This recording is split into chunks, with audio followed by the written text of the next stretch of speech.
Hey everybody, come to Protective Diet Education class tonight because we are reviewing the differences between protective diet and semaglutide drugs like Ozempic and Wegovy and what the difference is.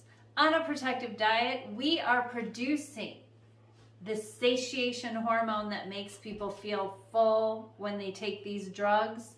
It's called GLP-1. It's naturally produced when we eat high fiber foods and feed our lower level gut microbes. They stimulate the production of GLP-1 naturally, and that happens up to 24 hours after a high fiber meal on a protective diet. So we're getting this for free, and that's how we're able to maintain and sustain a lean body mass on a protective diet. Join us tonight. We're going to go over all the benefits, and we're also going to review the negatives of these drugs and how they are not the answer to obesity. They don't get you down past an obese BMI. And the side effects are horrifying.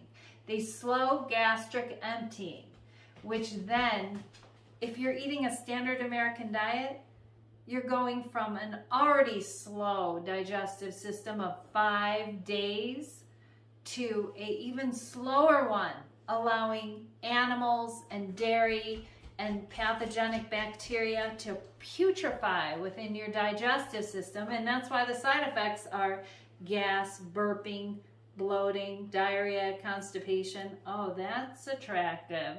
That's worth $1,000 a month. That's why it's not a sustainable drug, why people aren't staying on it because of the side effects.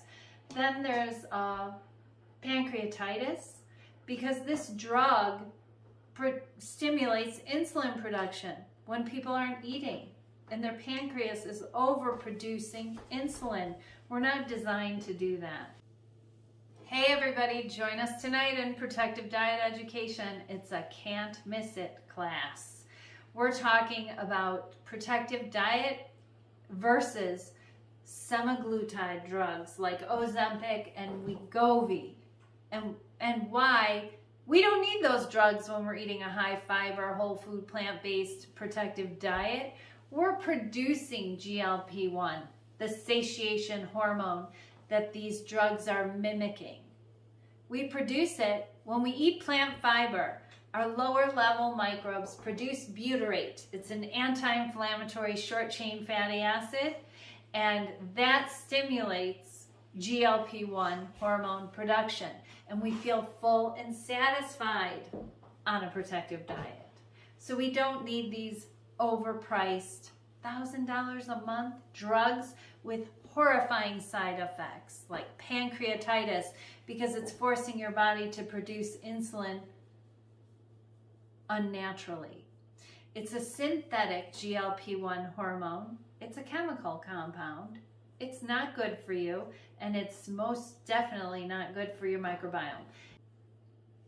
I'm so excited to see you tonight in class so we can go over all of the awesome benefits of eating a high fiber, whole food, plant-based diet and leaning down just like me. Hopefully you're not starting off where I did, but you will most definitely, certainly end up where I am. Take care. The best of health.